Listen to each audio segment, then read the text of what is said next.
Greetings, beloved. I'm Dr. Felicia LaBoy, lead pastor and life coach here at the historic First United Methodist Church in downtown Elgin, Illinois, with another motivational moment from the Bible. These motivational moments are designed to help you take what you hear in church on Sunday, what you may learn in Sunday school, what you may even read during your private devotional time, to take those biblical concepts and to make them a part of your everyday life. This week, I want us to focus in on the idea, it ain't over. What are you talking about, Pastor Felicia? Well, this idea, this motif, it ain't over, is the motif and it's the story of Easter, right? The disciples don't know on Good Friday that it ain't over. They're hiding out because of fear of their own lives, and everything is dark and people are in despair and discouraged. But that Sunday morning, when a group of women came to anoint Jesus' body for the burial, they found out that God was not finished with them yet. Now, I don't know about you. I can't imagine the joy that they felt that day, and also the fear and also the uncertainty, right? Well, what does this mean? How is this going to work? And especially when they get to the ascension and Jesus leaves them there, right? And so what made me start thinking about this was not only the Easter message, but also, I don't know about you, I've been starting to get these celebrations or these invitations for graduation, right? And whereas the people are focusing on the graduation, the schools are focusing on this is commencement. People are focusing on this is the ending. And the school is trying to say, no, this was just a step in the process in helping you to become who you are to be. And now it's time for a new beginning. Beloved, I read an interesting article by Anne Michelle, the Associate Director of the Lewis Center for Church Leadership at Wesley Theological Seminary. And what she says is that Easter gives us the possibility for challenge and for opportunity. It provides us the impetus for change. And what she says is, if we want to see the playbook in the Bible for what change can do and what change requires of us, she says that we have to focus in on the fact of three things. First, the early church learned that they were going to have to compromise. They couldn't get everything their way. And what had been wasn't always what would be. They also had to learn to adapt as different people came into their midst. They had to be willing to expand, not to just incorporate people into what they were doing, right?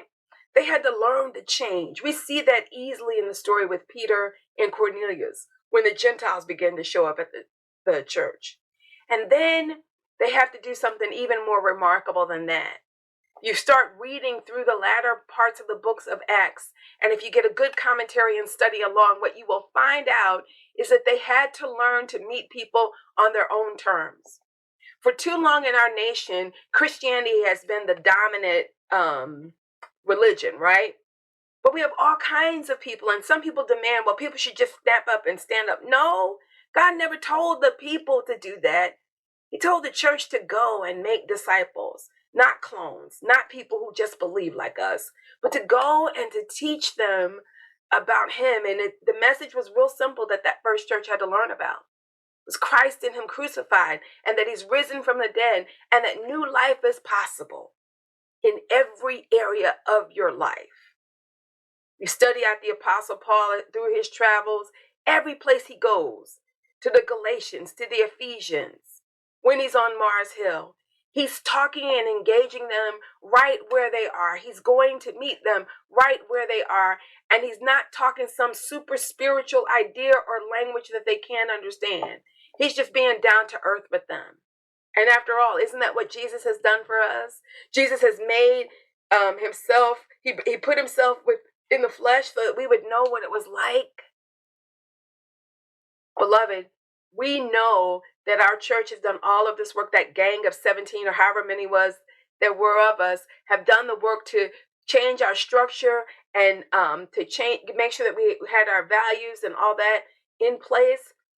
Beloved, I want to submit to you that this Easter moment for the church at First UMC, and probably for every church And every Christian is a graduation to say we had to do these things to get to this point. But just like any student, it's also commencement. It is time to begin again, to move towards who you are becoming and to let some stuff go. I don't know about you. I feel like those first disciples. I'm a little excited. I'm a little uneasy because I don't know about the uncertainty. But I am excited knowing that where God is leading us is better than anywhere place that we've ever been. I encourage you this Easter, allow God to work in you the power of the resurrection into your church, into your community. Be that agent of change.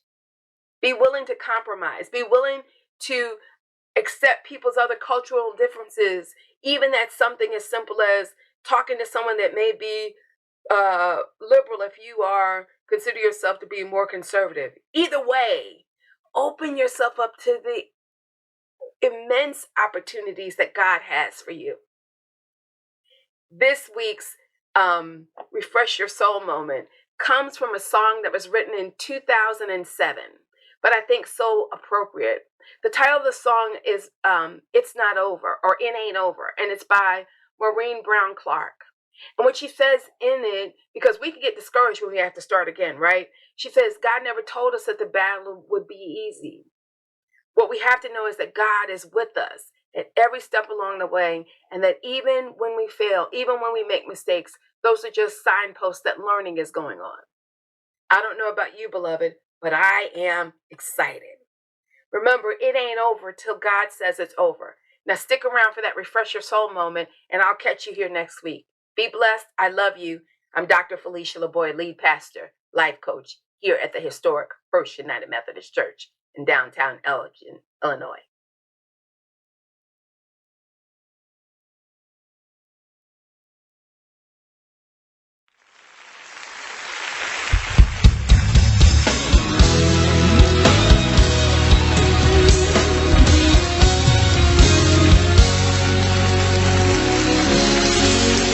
I know the odds look stacked up against you, and it seems there's no way out.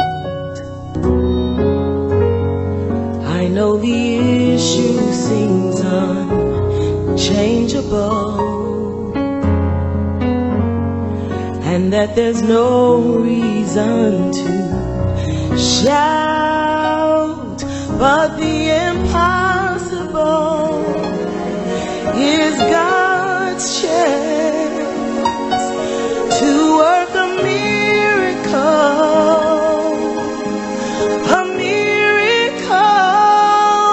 so just know it ain't over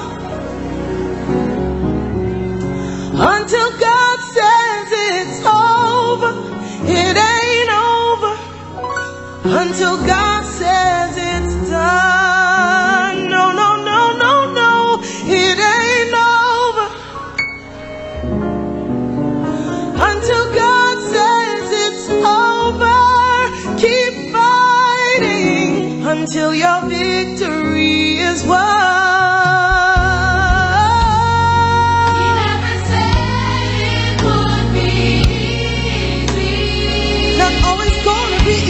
But you're a winner. But you're a winner in me. Yeah. Jesus defeated all your enemies. Way before the fight began. For the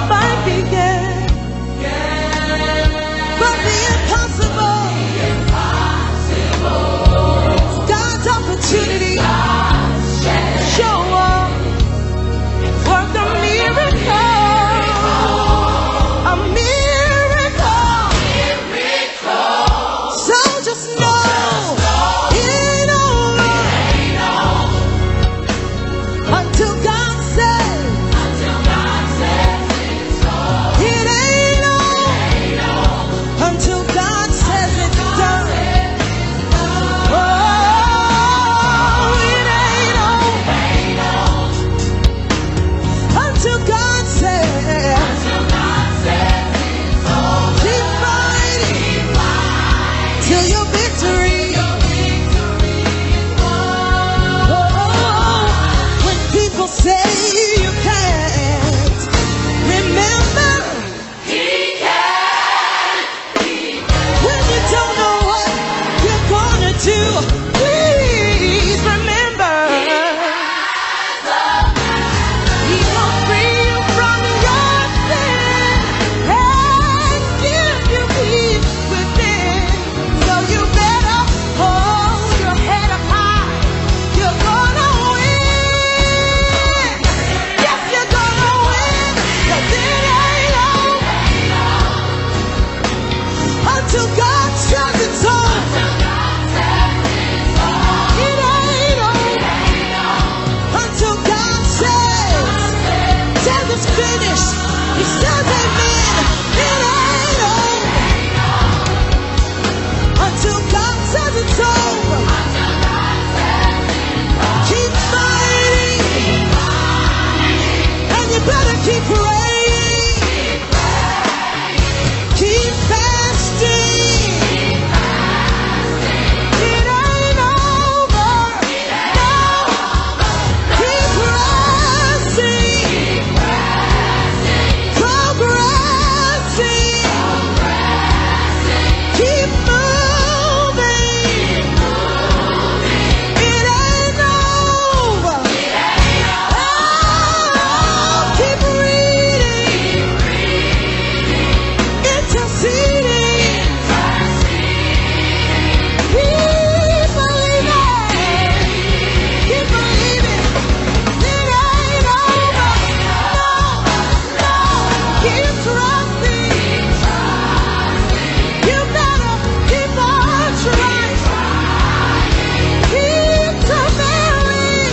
Oh my, why? It ain't over. No, you better keep on living. Keep living, and keep on giving. Whatever it takes, whatever it takes. Keep going, keep going. It ain't over. No, it ain't over. Oh no, when the devil meant to take you out, oh, the Lord is making it for your good. Oh no, it ain't over. It ain't over.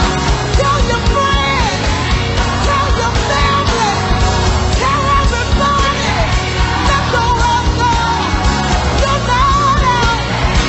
It ain't over. It ain't over. It ain't over. Oh no, keep fighting till your victory comes. Hallelujah. It ain't over. It ain't over. I don't care what you're going through. Feels like you're down for the last count. It ain't over. Feels like you cried your last tear. Not over. Not over. Not over. Not over. God has the final say. God has the final say. God has the final say. They said you wouldn't make it, but God has the final say. They said you won't be nothing, but God has the final say. They say you ain't going nowhere, you ain't about nothing.